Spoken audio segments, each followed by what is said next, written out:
હું ખાવામાં બહુ શોખીન હતા, એટલે ઢોકળાએ ખવડાવી દીધા, ખીરે ખવડાવી દીધી, પૂરી ખવડાવી દીધી, ચટણી ખવડાવી દીધી અને શાકે ખવડાવી દીધું. એ રડે લે.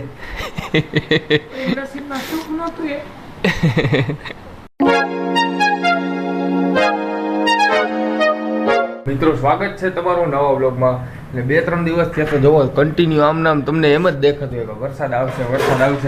2-3 દિવસથી તો આવે છે, પણ હવે અત્યારે નથી આવતો, પણ આવવાની હવે તૈયારી છે હોય 100%. એને જોવો આજે અમે બનાવ્યું હતું ઢોકળા, પછી પૂરીઓ, પછી ખીર. ક્યાં ગઈ મમ્મી? ખીર ફ્રીજમાં મૂકી દીધી છે, કારણ કે આજે મારા પપ્પાનું છે ને શ્રાદ્ધ છે. મેં કેટલા ત્રીજું શ્રાદ્ધ છે ને, ત્રીજા વર્ષમાં ભેડાઈ. ત્રીજા વર્ષ ભળે ને ઓફ થઈ ગયા એને 5મું વર્ષ બેઠું. પણ આ બીજા વર્ષ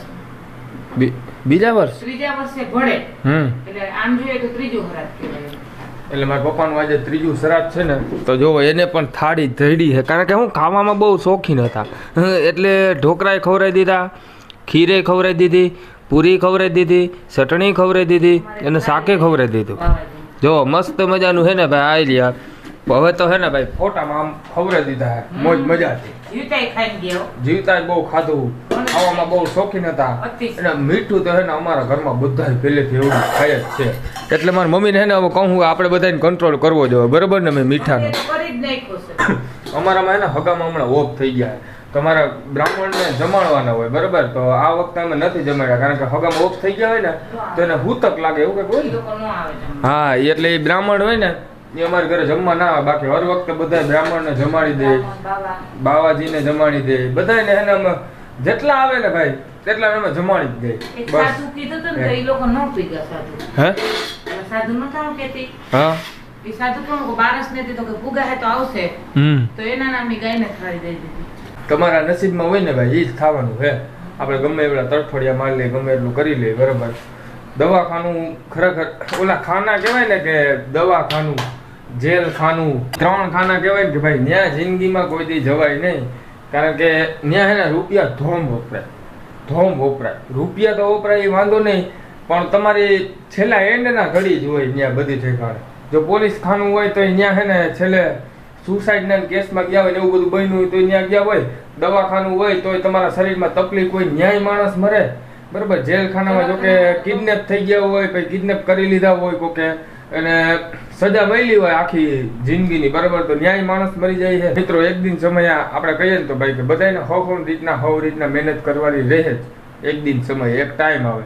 ભગવાને જ આખી રચના બનાવેલી કે તમારો ટાઈમ આવી જાય. પણ કોઈ દી જીવનમાં એક વસ્તુ યાદ રાખવાની, કોઈ દી છે ને બીવાનું નહીં. ગમે એવું પરિસ્થિતિ આવી જાય બીવાનું નહીં. ભલે બીક લાગતું હોય પણ આપણે હે ને 1-2 કલાક પછી એ વસ્તુને ભૂલીને આગળ નીકળવાનું, તો તમે જીવનમાં સક્સેસનું બીજું કાંઈ નથી. બાવડવાનું કાંઈ જરૂર નથી, નોલેજ જરૂર નથી. સક્સેસનો પાયો મેન આ જ છે કે સહન શક્તિ કેવડી છે ને તમારી પાસે. એ રડે લે.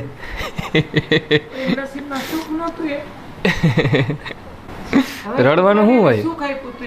હા હવે જેને સુખ આપ્યું તો બેહવાના દી હતા, પણ રડે શું થઈ જાય? કોઈને ભગવાને સુખ આપ્યું તો વયા ગયા લે બિચારા એમ. એટલે બધા અત્યારે ને ભાઈ દિવસ હતા, કારણ કે હું ત્યાં ઓફ છે તો 4 વર્ષ હતા, મારી 22 વર્ષ ઉંમર છે, તો હું ભણતા હતા બે ભાઈ ઓફ છે ને હું 18-19 વર્ષ નહીં, 18 વર્ષનો હતો હું. એટલે હું 12મું ભણતો હતો ભાઈ. મારી ઉપર તો જવાબદારી નહોતી, પણ હવે એવું છે કે ભાઈ હવે જે થઈ ગયું કે હવે શું કરું? જવાબદારી, ઘરનું કામ, મારાથી કઈ થતું નહોતું, બધું એના ઉપર હતું. હવે ભગવાન બેઠા હોત ને તેને હુંતા બેઠા તેજથી જિંદગી જીવવાની હતી. ભગવાન કેમ કે નસીબમાં હોય તો જીવી શકે ને. ના એ તો હે જ ને.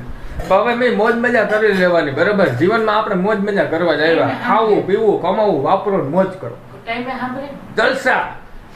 સાંભળે તો 2 ઘડી રડી લેવાનું, મનને હળવું કરી લેવાનું, બરાબર? તો રડીને થોડા કે પાછા આવી જવાના, પણ ટાઈમ થાય ને સાંભળે. સારો પ્રસંગ છે, કોઈ તહેવાર છે, જો આજે ખરાબ છે તો આપણે કેવું થાય? હા એ તો હે જ ને.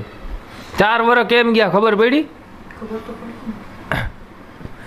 આમાં માણસ હે ને ભાઈ, અમને તો ખરેખર મિત્રો મને નથી ખબર પડી, કારણ કે ભાઈ મારી તો બધી લાઈફ સ્ટોરી ચાલુ થઈ હોય ને. મારી મમ્મીને તો હાલો ભાઈ એકલા હોય એટલે વિચાર આવતા રહેતા હોય, પણ મારી તો બધી લાઈફ સ્ટોરી ચાલુ થઈ હોય. બરાબર, કારણ કે મારી એજ હતી એ પ્રમાણે, એટલે બહાર નીકળ્યા હોય ને આપણે બધું કામ કરીએ ને બધું કરીએ એટલે એમાં ને એમાં આખો દી ટાઈમ વયો જાય. અને હું આપણે બધાને એવું છે કે ભાઈ સક્સેસનો પંથ તો બધાને ગોતવાનો જ હોય. ભાઈ તમારા ઘરમાં હાવ ધૂળધાણી થઈ ગયું ગમે એ વસ્તુ થયું હોય, તમારે તો ખુદને ભાઈ કરવા જવું જ પડતું હોય ડેઈલી ને ડેઈલી બહાર કમાવા માટે, બરોબર ને? તમે બહાર હોય ને યાદ ન આવે. તારા પપ્પા 3 વર્ષ ભેગા ને ભેગા હતા ને, જો કે થોડુંક આગળ જાતું જાય એટલે થોડુંક યાદ તો આવે, પણ રેડા કે પાછા થોડા આવી જવાના છે. આપણે એ અફસોસ થાય કે એના નસીબમાં સુખ નહોતું, એમ ઝઘડા કરી વહી ગયા. હા ઈ તો છે જ ને ભાઈ, રડવાનું નહીં મમ્મી, હિંમત રાખવાની, હિંમત. અરે હિંમત રાખવાની, હિંમત આપણા બાપની છે. કોઈ આ મિત્ર આપણે પાડી ના શકે. ખરેખર મને તો એટલી ખબર પડી, તમારી પાસે હિંમત હોય ને તમને કોઈ એટલે વટથી જ ગમે ત્યાં રહેવાનું, નબળું થઈ જ નહીં રહેવાનું, વટથી જ રહેવાનું. કારણ કે ભાઈ આપણે કોઈના ઘરનું ખાતા નથી, આપણે કોઈના ઘરનું લેતા નથી, બરોબર? જો તમે કોકના ભાઈ આશા રાખતા હોય, કોકની નીચે રહેતા હોય તો વસ્તુ કરો તો અલગ વાત છે. બાકી જો સહન શક્તિ હોય ને આપણી પાસે તો બધું લડી લેવાનું, બધું કરી લેવાનું એમ, બરોબર? ઇન્જા અહીંયા જ બેહતા, અહીંયા જ બેહતા કામ આપણે ના પાડે એટલે ધરા આજે એટલે એના હાથું જ બધું થયું. સાધુ બાબા નો આવ્યો ને તો મેં થાળી દઈ દીધી પેલી કાઢી. આજ બિચારા કે ફુગે ને તો આવે, પેલા હરાદે આવ્યા હતા. દીકરી કે 11 વાગ્યામાં તો 11 વાગ્યામાં તો રાંધેલું ન હોય. મેં તો તમે છે ને બાપુ એમ કરજો, બારસ ને મારી તિથિ છે ને મારા ઘરવાળાને હરાદ તો આવજો. તો કે જો દીકરી ફુગા હે ને તો આવજો ને, આપણે ગાયને દઈ દેજે મારા નાનું કાઢીને. હા એ વાત, એટલે ગાયને દઈ દીધું એના નામનું કાઢીને. તો મિત્રો તમને આ બ્લોગ કેવો લાગ્યો કોમેન્ટમાં જરૂર બતાવી દેજો. ચેનલ પર નવો હોય તો સબસ્ક્રાઇબ નું બટન જરૂરથી મારી દેજો. અમે મળીએ નવા બ્લોગમાં. Bye bye.